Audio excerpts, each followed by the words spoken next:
Good morning.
Borida and happy St David's Day. For today is Monday the 1st of March, so happy St David's Day to all my Welsh viewers. Thank you very much for joining me. So this morning I'm going to be following the 9 Men of Madeley trail. So that's Madeley in Shropshire, and it tells a story, quite a tragic story, of 9 miners who sadly died in an accident, and the trail follows different locations associated with their lives, their work and their death. So it's a printed out trail and there's plaques on various buildings, so it should be quite interesting.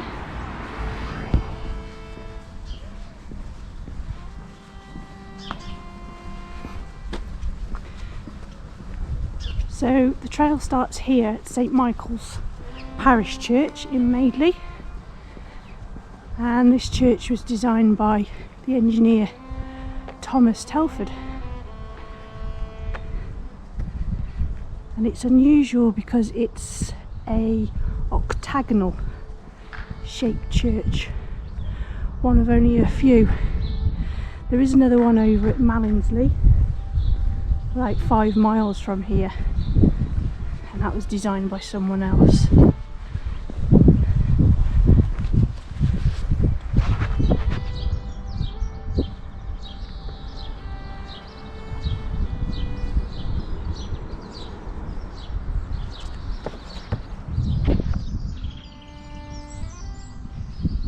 So this is where our story starts, at the communal grave of the 9 miners. On Tuesday 27th of September 1864, 9 Madeley miners, 6 of them only boys, died in a horrific accident at a local pit. The funeral took place on Saturday 1st of October, and they were buried in individual coffins in a communal grave in St Michael's graveyard.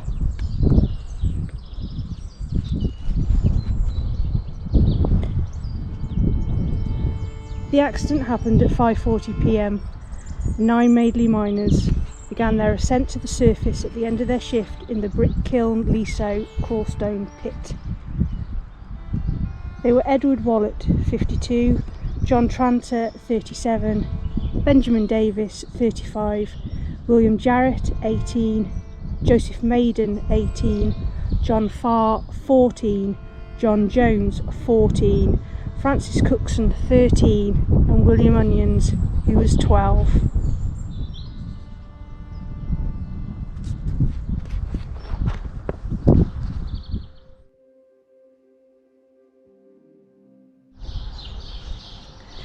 The building I'm opposite now was built in 1859 as a Bethesda chapel for the New Connection Methodists and served many in the mining community. Many miners, including at least one of the 9, Francis Cookson, lived in this area, with Cookson's home being on adjacent Park Lane.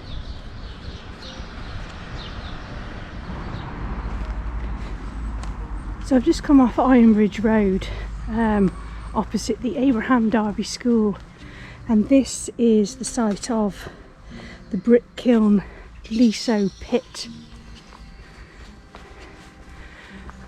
where the accident happened. And you can see just down to my left there is a dip.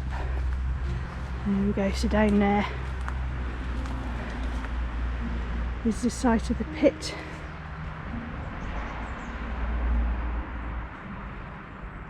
So the accident happened at 5:40 p.m. on Tuesday 27th September. The 9 miners were being raised at the end of their shift by means of a crude apparatus known as the doubles, a system of chains attached to winding gear by a hook and ring and designed to carry no more than 8 people.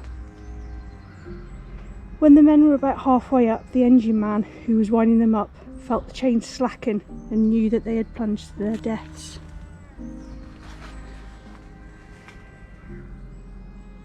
One of the first on the scene was William Wallet, the banksman in charge of surface activities at the pit.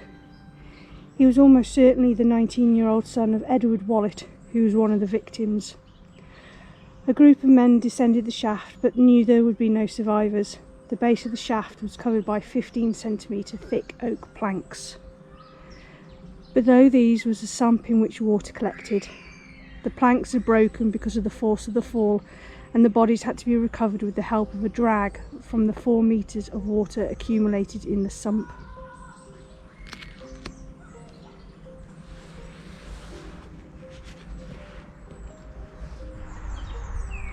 So here's our first plaque, information plaque for the trail, just telling that the opposite is where I've just been, the brick kiln Liso pit. And this shows you the kind of contraption that they were sat on. It's just basically probably a little plank of wood attached to a chain, lifting them up. Very primitive indeed.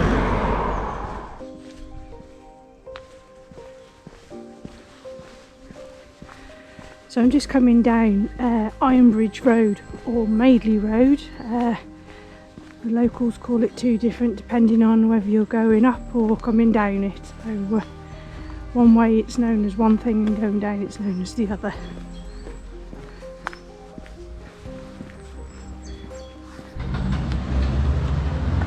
So this rather impressive building is the former Madeley Wood Wesleyan Methodist Chapel. This was built in 1837 and is now a private house. Many local miners worshipped here.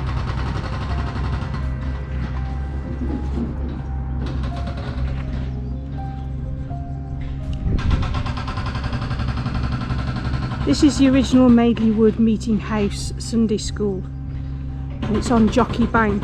It was built in 1777 by Reverend John Fletcher to serve as a chapel and Sunday school. It was eventually outgrown by its congregation and ceased to be a chapel, but continued to be used as a Sunday school. From 1853 it was used as a day school as well, and in 1858 the irregular Gothic style Madeley Wood Wesleyan School was added to provide accommodation for a teacher and teaching facilities for younger children. By 1864, part of this building was also being used for older children. Collectively, this group of buildings was known as the Green School because of its position on Madeley Green, and it remained in use as a school until 1969. Several of the 9 miners may well have studied here.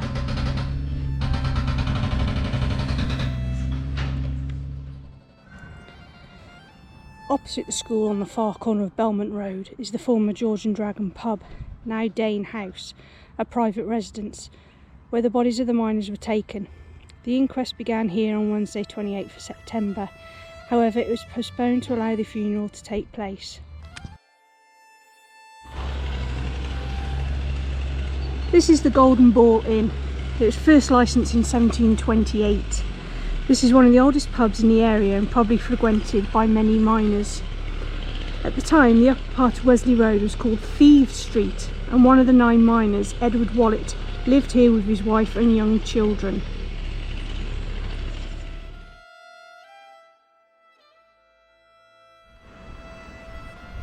So I'm just at the back now of the Bedlam furnaces.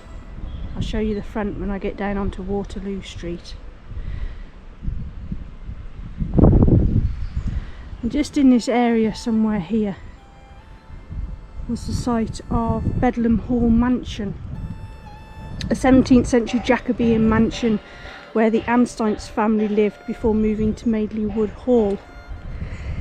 After suffering serious landslip damage, Bedlam Hall was demolished in 1839 and the site used to build Iron Bridge gasworks. However, one end survived as a cottage for a time, and it is possible that this was the home of John Jones, one of the 9 victims.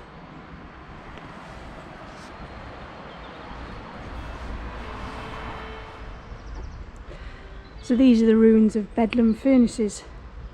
They were built by Madeley Wood Furnace Company between 1757 and 1759, and they are the most complete set of mid-18th century ironworking furnaces in the country. And they were used to transform iron ore into molten iron.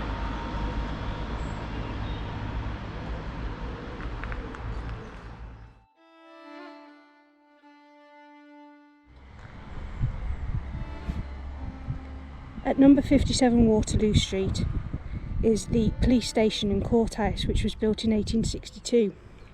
The inquest into the pit disaster reopened at this courthouse on Monday 3rd of October 1864.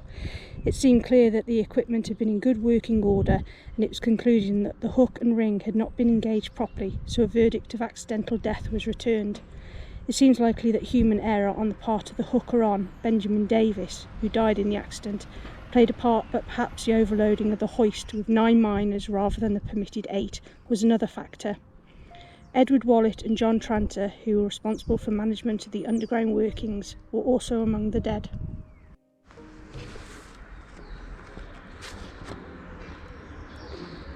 This is Church Hill, where William Jarrett lived with his parents and 3 brothers.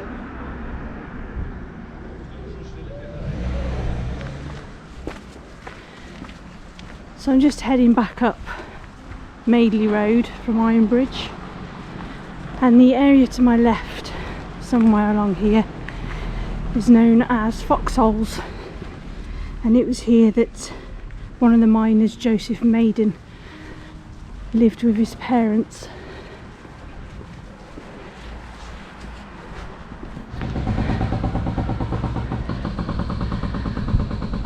Just going up Belmont Road now.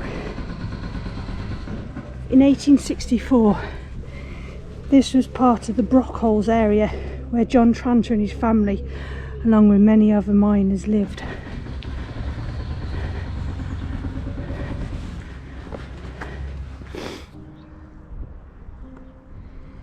So this brick building was the site of the former Brockholes House of Industry or Workhouse.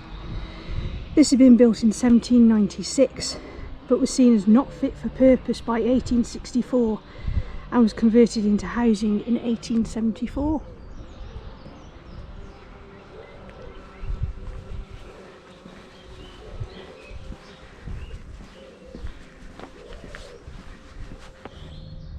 So I've just come off Lincoln Hill now,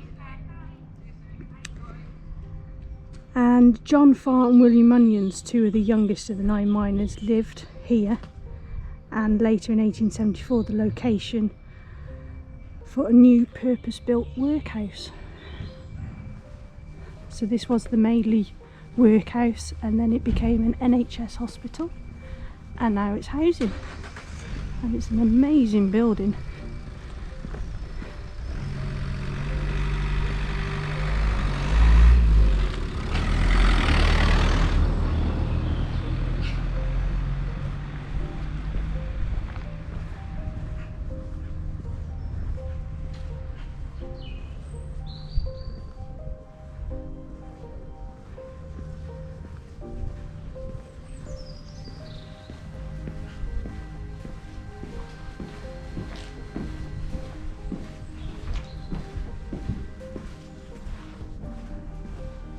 Wow.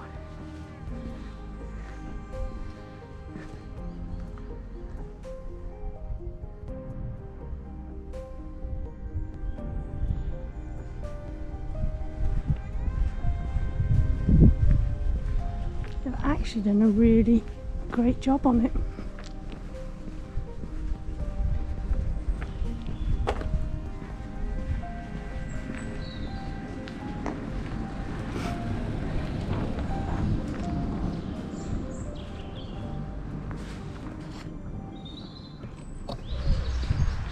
So that brings me to the end of this 9 Men of Madeley trail. Hope you enjoyed coming along.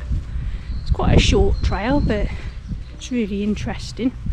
So there's a couple of other places not actually on the main trail that you can visit.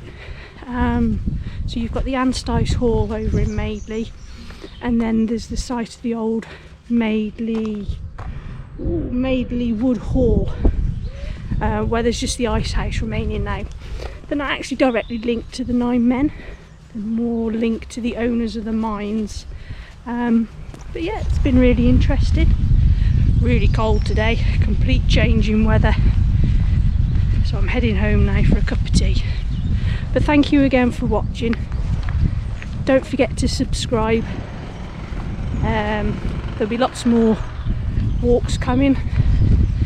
And as usual, stay safe and I'll see you soon. Thanks again.